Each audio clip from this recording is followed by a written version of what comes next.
আসসালামু আলাইকুম। Right from verbs এর 5 নাম্বার ক্লাস আজকে প্রেজেন্ট পারফেক্ট কন্টিনিউয়াস টেন্স।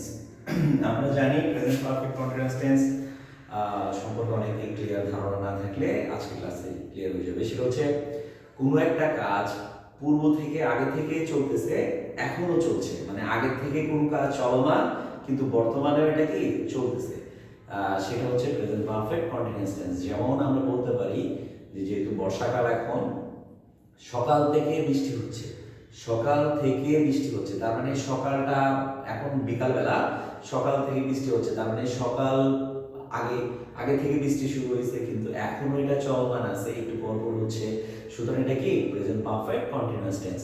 আবার আমরা বলতে পারি করিম 5 ঘন্টা ধরে পড়তেছে, তার মানে সে পড়াটা শুরু করছে 5 ঘন্টা আগে, বাট এখনো কি চলমান, সেটাও কি প্রেজেন্ট পারফেক্ট কন্টিনিউয়াস টেন্স। এই ক্ষেত্রে এটার স্ট্রাকচার দাঁড়াবে সাবজেক্টের পরে have, has, been, verb plus ING হবে। এটার কোনো প্যাসিভ ফর্ম নাই, ঠিক আছে? আছে, আমরা আরেকটা ক্লাসে আমরা এটা ব্যাখ্যা করব। হ্যাঁ, এটা ব্যতিক্রম, একটা প্যাসিভ আছে। তাহলে subject plus have, has plus been, verb plus ING, এরকম। যেমন I have been doing the same, অথবা I have been doing the class for 1.5 hour, ঠিক আছে? সো আমি 1.5 ঘন্টা ধরে ক্লাস নিচ্ছি, এটাও একটা কি present perfect continuous tense. So এখানে দুটো জিনিস ব্যাপার আছে, সেটা হচ্ছে সিন্স। সিন্স হচ্ছে পয়েন্ট অফ টাইম, যেটাকে আমি শর্ট মানে সহজে বোঝার জন্য বলবো বিগিনিং অফ টাইম, মানে সময়ের শুরুটা উল্লেখ আছে, ঠিক আছে? আর একটা হচ্ছে ফর, একটা স্পেসিফিক টাইম, মানে নির্দিষ্ট সময়।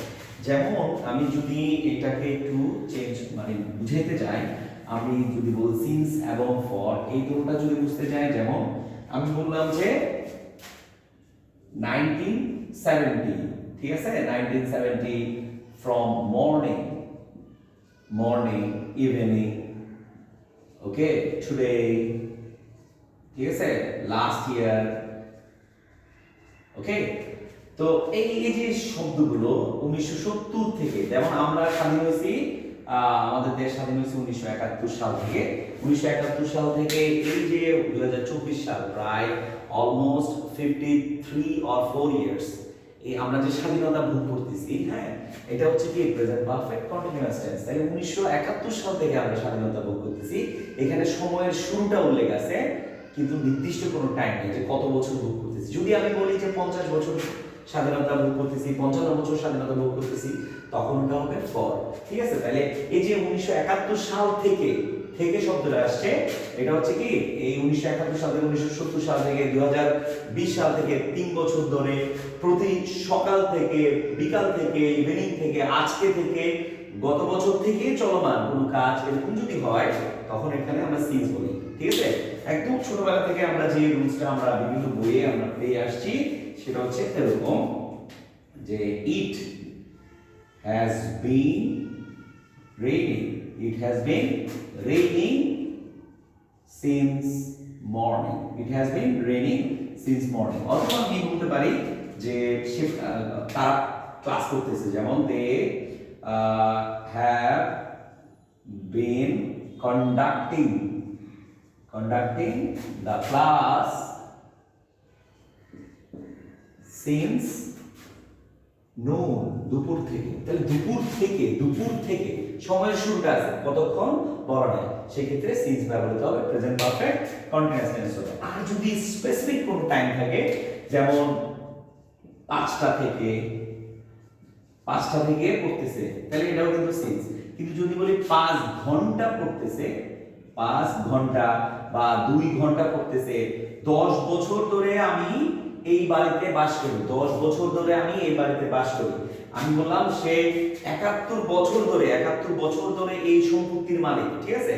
সে 4 ঘন্টা ধরে পড়তেছে, সে প্রতিদিন সকাল থেকে শুরু করে শেষ পর্যন্ত পড়তেছে, ওরকম না, বলতেছি 4 ঘন্টা পড়তেছে, 3 ঘন্টা পড়তেছে, 2 ঘন্টা পড়তেছে, 1 মাস ধরে পড়তেছে, 4 মাস ধরে পড়তেছে, স্পেসিফিক টাইমের উল্লেখ আছে, তখন এগুলো কি ফরের উল্লেখ হবে, তখন এগুলো প্রেজেন্ট পারফেক্ট কন্টিনিউয়াস টেন্স হবে। যদি ফর দিয়ে যদি আমি উদাহরণ দেই, এই সেন্টেন্সটাকে যদি বলি it has been raining for 2 hours, okay. So আবার আমি যদি এই সেন্টেন্সটাকে কনভার্ট করি, they have been conducting, conduct অর্থ পরিচালনা করা, হ্যাঁ, চালু চলতে থাকা। They have been conducting the class for 2 hours. Okay, I hope you guys understand what I want to say. Okay, so আমরা বলতে পারি কোন একটা কাজ অতীতে শুরু হয়েছে কিন্তু তার এখনো চলমান, সেটা কি present perfect continuous tense. Structure কি subject plus have has plus been plus verb plus ING plus object. That means subject plus have has plus been plus verb plus ING, ভার্বের প্রেজেন্ট ফর্মের সাথে আইএনজি প্লাস অবজেক্ট। এই ক্ষেত্রে আমরা একটু দেখবো যে সিন্স এবং ফর এর ব্যাপারটা, এটা আমরা অ্যাকচুয়ালি সিন্স এবং ফর এর রুলস হয়ে গেছে যে সিন্স এবং ফর উল্লেখ থাকলেও প্রেজেন্ট পারফেক্ট কন্টিনিউয়াস টেন্স হবে। তবে সিন্স কখন ব্যবহৃত হবে? সিন্স ব্যবহৃত হবে যখন সময়ের শুরুটা থাকবে, বিগিনিং অফ টাইম থাকবে, কোনো নির্দিষ্ট সময়ের উল্লেখ থাকবে না। তাহলে সময়ের শুরুটা যেমন আমি জন্মগ্রহণ করছি এত সালে, এই যে সালটা বললাম ওই সালটা থেকে আমি এখনো বেঁচে আছি, এটা হচ্ছে প্রেজেন্ট পারফেক্ট কন্টিনিউয়াস টেন্স, এখানে সিন্স হবে। আর আমার বয়স এত স্পেসিফিক করে বলা, এটা হচ্ছে for. I hope you guys understand.